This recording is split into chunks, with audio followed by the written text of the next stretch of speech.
আসসালামু আলাইকুম এভরিওয়ান, কি অবস্থা সবার, কেমন আছেন সবাই? আশা করি সবাই ভালো আছেন।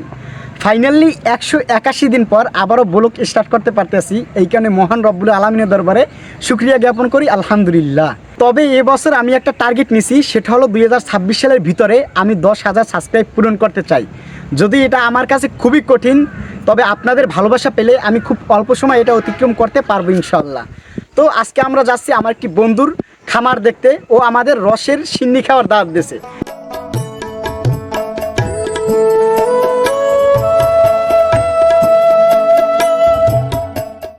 যাওয়ার পথে দেখি টিয়া পাখিরা মনের তৃপ্তি মিটিয়ে রস খাচ্ছে।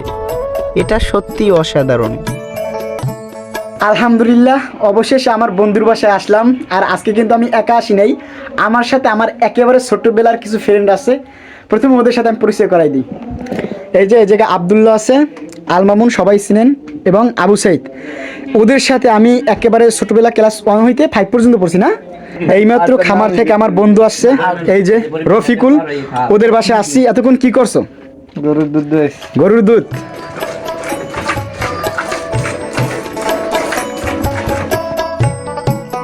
ইয়াল্লাহ হাবিবি একেবারে ওই জায়গায় দেখে কেবল বাইরে এসে হের খাইতে আছে না, এটা দেখা ভালো করে দেখা।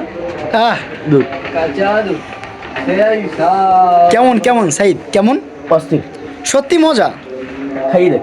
না না, আমি কাঁচা দুধ খাইতে পারি না। রফিকুল পারো কাঁচা দুধ খাইতে? শিওর? ভালো, যাক।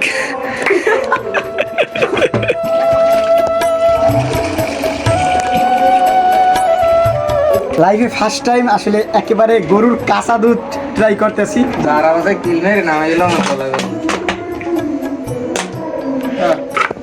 মজা সত্যি ভাই, কাঁচা দুধ এত মজা হইতে পারে? সেই সব ও মাই সত্যি মজা। দোয়াই আনছি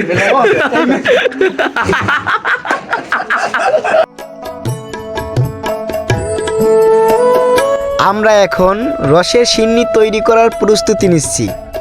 প্রথমে চালগুলো সিদ্ধ করে নিতে হবে, পরবর্তীতে সিদ্ধ চালগুলো গরম রসের ভিতর ঢেলে দিতে হবে। সবাই মিলে এই কাজগুলো করার অনুভূতি ছিল অসাধারণ। ভাই, রসের সিন্নি করতে অনেক কষ্ট। এই যে দেখুন, টানা 2 থেকে 2.5 ঘন্টা লাড়তে আসি। মোটামুটি আলহামদুলিল্লাহ একটা কালার আসছে লালসা। তবে ঘেরানটা খুবই সুন্দর, মানে এক কথায় খাইতে ইচ্ছে করতেছে এখনই, কিন্তু আরও অনেকক্ষণ লাগবে। আমার বন্ধু বলছে, আমরা তো কখন এগুলো করি নাই। আসলে আজকে অনেক বেশি ভালো লাগতেছে, কারণ অনেক দিন পর সবাই একসাথে এবং রসের সিন্নি খাইতেছি। তারপর আমার বন্ধু যা কী করতেছে আমি দেখাইতেছি। এই যে আমার বন্ধু যে সময় বিয়ে করবে, বউর কোনো কষ্ট হইবে না।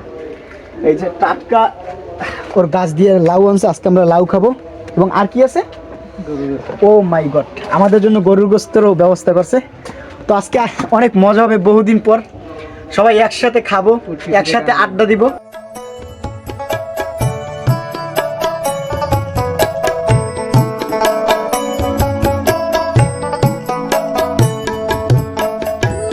আলহামদুলিল্লাহ, দীর্ঘ অনেকক্ষণ পর 4 ঘন্টা পর আমাদের সিন্নি হয়ে গেছে। ঘেরানটা যা আসতে আসে এক কথায় অসাধারণ, মাশাআল্লাহ। ও সেই এক কথায়। আমি সবার আগে একটু টেস্ট করে দেখতে আসি। বিসমিল্লাহ। আলহামদুলিল্লাহ, অসাধারণ। মানে তাজা জিনিসের স্বাদটা অন্যরকমের সত্যি। মানে আমি আপনাদের বুঝাইতে পারতেছি না কেমন লাগতেছে। একেবারে তাজা রস এবং রসের সিন্নি অনেকক্ষণ বসে, মানে কালারটা দেখেন একটু জাস্ট। আমাদের আসলে তেমন পাত্র নাই, আমি যেহেতু টেস্ট করতে আসি এই কারণে আসলে বলছে যে তুই এইটা দিয়ে চালাই দে। আর এইটার ভিতরে নারিকেল এইটার ভিতরে দিয়েছে, সত্যি অসাধারণ। রান্না বান্না শেষ করে সবাই মিলে রাতের খাবার খেয়ে শুয়ে পড়লাম আরও একটি সুন্দর সকালের অপেক্ষায়। The next day.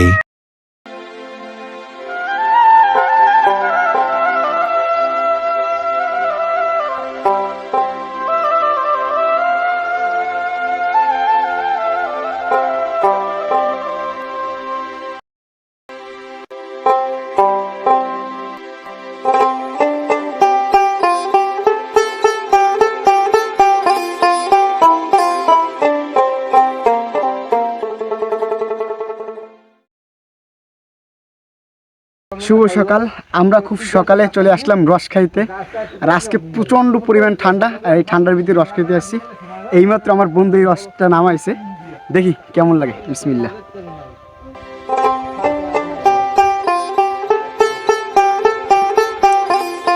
আর একটু খেয়ে নিই।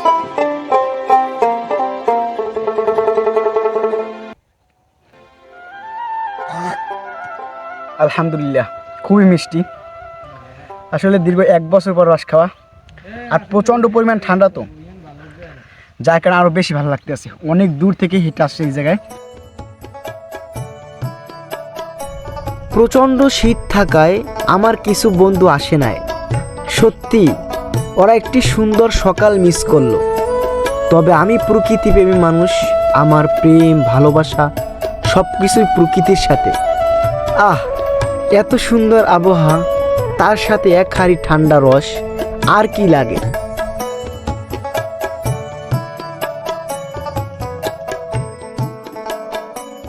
রস খেয়ে যাবার পথে আমি আমার বন্ধুর কৃষি ক্ষেতে ঢুকলাম। আমি তো দেখে অবাক যে আসলে ও এত ছোট বয়সে অনেক বড় উদ্যোক্তা হয়ে গেছে। এই যে বড় ক্ষেতটা দিলি, ঠিক আছে, এত বড় ক্ষেত, অনেক বিশাল, ঠিক আছে। এটা কি সম্পূর্ণ তুই একা করছো? হ্যাঁ, সম্পূর্ণ একা। এই জায়গায় বেশ অনেক রকমের কৃষি দিছে। আমি তো অবাক। আমার কাছে যদি ড্রোন থাকতো তাহলে আমি দেখাইতে পারতাম যে আসলে এই ক্ষেতটা কতটা বড়। আসলে চেষ্টা করলে সবই সম্ভব। ও মানে সারাদিন ব্যস্ত থাকে। আমি যে সময় বলছি যে বন্ধু তোকে ওদিকে যাইতে চাই বা গ্রামে একটু যাইতে চাই, রস খাইতে চাই, ও বলছে আমার সময় নাই, আমি অনেক কাজ করি। তা আসলে আইসে দেখলাম এই জায়গায়, দেখুন এই যে সাইডে একটু জায়গা আছে, এই জায়গা কিন্তু ফাঁকা রাখে নাই। বাংলাদেশে কৃষিকাজকে ছোট করে দেখা হয়। সত্যি বলতে কৃষকরাই দেশের সম্পদ। আমার বন্ধু পড়ালেখার পাশাপাশি 15 রকমের কৃষি দিছে, যেটা সত্যিই ভালো লাগার বিষয়। ও শুধু কৃষি দিয়েই ক্ষান্ত হয় নাই, বাড়িতে গড়ে তুলছে ছোট্ট একটি খামার, যেখানে আছে গরু, ছাগল, ভেড়া, হাঁস, মুরগি ইত্যাদি। তো বন্ধুরা, আজকের ভিডিওটি এই পর্যন্তই। আপনাদের কাছে শুধু একটাই রিকোয়েস্ট, প্লিজ আমার চ্যানেলটিকে সাবস্ক্রাইব করুন। এ বছরে আমার 10,000 সাবস্ক্রাইবারের চ্যালেঞ্জটাকে একটু সহজ করুন। ধন্যবাদ সবাইকে। আসসালামু আলাইকুম।